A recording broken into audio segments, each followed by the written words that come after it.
चलिए दोस्तों, welcome to AV coaching classes. और आज का हमारा जो टॉपिक है वो आप देख पा रहे हैं, केविट एम्प्टर।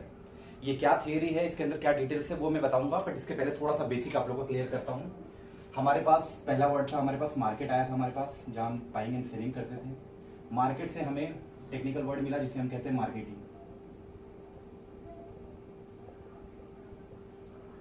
मार्केटिंग हमेशा किस चीज को सपोर्ट करता था? मार्केटिंग का कहना था late the seller be aware. इसका कहना क्या था? Late the seller be aware.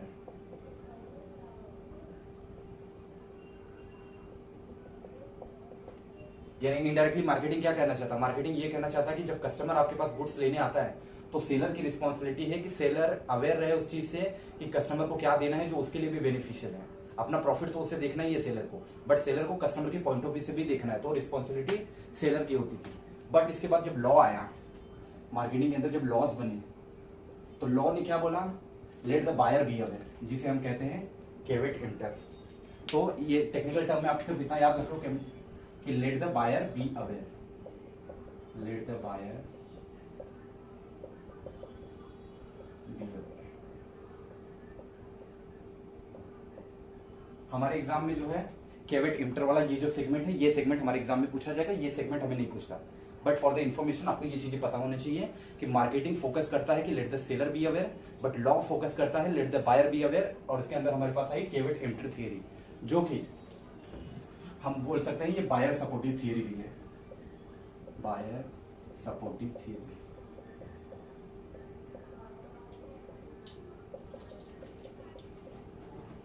अब ये बायर सपोर्टिव थ्योरी किस तरीके से हुई? यहां भी बेसिकली कहना इनका यही है कि कस्टमर अगर आपके पास आता है कुछ प्रोडक्ट लेने के लिए, और वो अगर प्रोडक्ट लेके आपके पास से जाता है, बाद में कुछ इशू होता है, कुछ प्रॉब्लम होता है, तो यहाँ पे सेलर की बिल्कुल भी गलती नहीं होगी, सेलर की रिस्पॉन्सिबिलिटी नहीं होगी। यहाँ सारी रिस्पॉन्सिबिलिटी होगी तो वो सिर्फ बायर की होगी। और वो क्यों होगी? क्योंकि ये थ्योरी कह रही है कि let the buyer be aware. Buyer को बी अवेयर होना पड़ेगा, बायर को एजुकेट होना पड़ेगा, बायर को समझना पड़ेगा कि उसे क्या चीज चाहिए, क्या प्रोडक्ट चाहिए।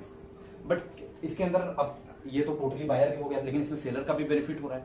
तो इसके अंदर कुछ एक्सेप्शंस आए। अब एक्सेप्शन क्या है इसके अंदर कुछ हमारे लिए एक्सेप्शन आए। अब एक्सेप्शन क्या है? एक्सेप्शन का मतलब क्या होता है कि कुछ ऐसी चीजें, एक्सेप्शन का मतलब है कुछ ऐसी चीजें जो इस थियरी में कवर नहीं होती है, यानी उस केसेस में सेलर की गलती होगी। तो हर केसेस में बायर को भी अवेयर रहना पड़ेगा। एक्सेप्शन वाली केसेस जो कि 4-5 केसेस है, मैं वो आपको बता रहा हूं, उस केसेस में बायर की गलती नहीं होगी। और वो क्या है? पहला तो वो ये है कि अगर अंडर सम प्रिस्क्रिप्शन बोल सकते हैं हम एक तरीके से, under some prescription,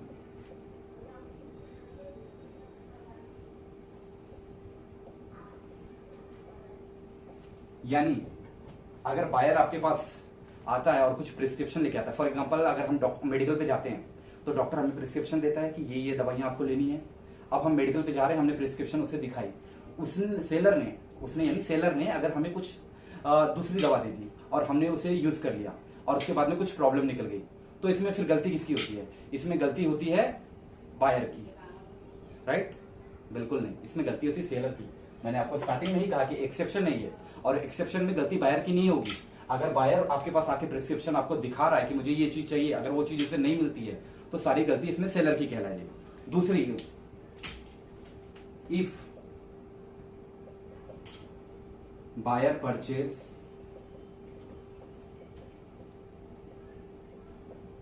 product under his brand,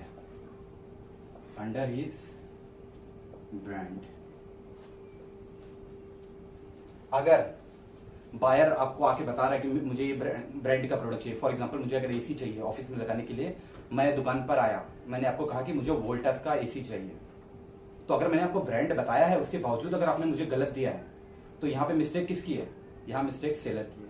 तो सेकंड कंडीशन आपकी ये कह रहा है। पहला कंडीशन आपको प्रिस्क्रिप्शन का उसने बता दिया कि अंडर प्रिस्क्रिप्शन अगर आप गलत देते हैं तो सेलर की गलती है। अगर मैं आपको आपका ब्रांड का नाम आके बता रहा हूं तो भी, और ब्रांड का नाम अगर मैं नहीं भी बता रहा हूं, तीसरा अब मैं जो बताने जा रहा हूं वो ध्यान से सुनिएगा, अगर मैं आके आपको पर्पस बता रहा हूं कि ये मेरा पर्पस है, मुझे बुखार हुआ है, मुझे उसके लिए दवा चाहिए, मैंने आपको याद रखिए, मैंने कोई प्रिस्क्रिप्शन नहीं बताया, मैंने कुछ नाम नहीं बताया आपको, बट मैंने पर्पस तो बताया ना आपको। तो अगर मैं आपको पर्पस बता रहा हूं उसके बाद भी अगर आपने मुझे कुछ ऐसी प्रोडक्ट दे दी, ऐसी कोई दवाई, ऐसी कोई मेडिसिन आपने मुझे दे दी जो मैंने बाद में कंज्यूम किया एंड मुझे उसका कुछ रेपोक्रेशन भुगतना पड़ा, तो इसमें गलती किसकी है? एज अ बायर मेरी गलती नहीं है, क्योंकि ये तो एक्सेप्शन के अंडर आ गया। मैंने आपको पर्पस बताया कि मेरा पर्पस ये है, बट आपने मुझे कुछ और प्रोडक्ट दिया, तो यहाँ भी गलती सेलर की मानी जाएगी।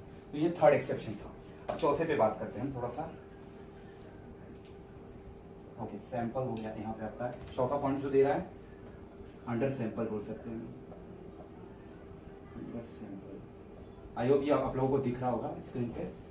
तो इसमें क्या है कि अगर फॉर एग्जांपल मैं दुकान पर जाता हूँ एंड मैं कुछ सैंपल लेके जाता हूँ उस प्रोडक्ट का, कि मैं दुकान पर गया, मैंने कहा कि भाई साहब मुझे ये प्रोडक्ट दे दीजिए, मैंने उन्हें सैंपल दिखाया कि ये XYZ प्रोडक्ट मुझे चाहिए, उन्होंने मुझे दे दिया।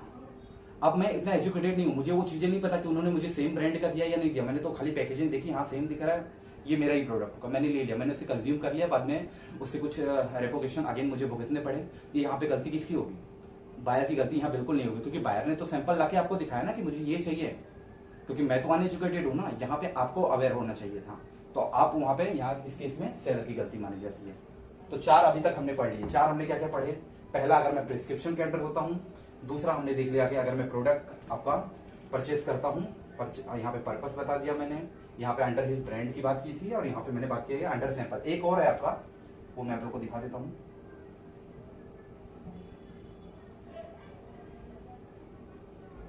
ओके, फिफ्थ वाला जो है ना गाइस, वो थोड़ा लेंदी भी है, दूसरा ये एग्जाम में आपके नहीं है, तो वो आपको जानने की जरूरत नहीं है। फिर आप लोगों को सिर्फ इन 4 पे फोकस कीजिए। यहां से एग्जाम में एक क्वेश्चन आपको डेफिनेटली बनेगा आने वाले दिसंबर 2024 में, और यहां से आपका 2 मार्क्स सिक्योर हो सकता है। ये एक छोटी सी कॉन्सेप्ट है, आपको सिर्फ समझना ये है कि मार्केटिंग फोकस करता है सेलर पे, बट लॉ फोकस करता है केविट इंटर थियरी, जिसे हम कहते हैं बायर सपोर्टिव थियरी, एंड ये बात करता है let the buyer be aware. यहाँ पे बायर को सारी जिम्मेदारी है गुड्स परचेज करते समय, बट इसके अंदर कुछ एग्जेम्पशन दिए गए हैं। जैसे प्रोडक्ट अगर आप अपने ब्रांड के अंडर खरीदते हैं, आपने उसे सेलर को ब्रांड बताया, फिर भी अगर आपको गलत दिया तो सेलर की गलती है। आपने प्रिस्क्रिप्शन दिया, आपने कुछ सैंपल दिखाए, तो उस केस में भी सेलर की गलती मानी जाती है। ये कुछ एक्सेप्शन है, एंड इसके अलावा अगर आप कुछ चीज मिस्टेक निकलती है तो गलती बायर की होगी, तो बायर को भी एजुकेटेड होना चाहिए। ये बायर सपोर्टिव थ्योरी। आज के लिए बस इतना गाइस, मिलते हैं नेक्स्ट लेक्चर में। Stay tuned for. Thank you.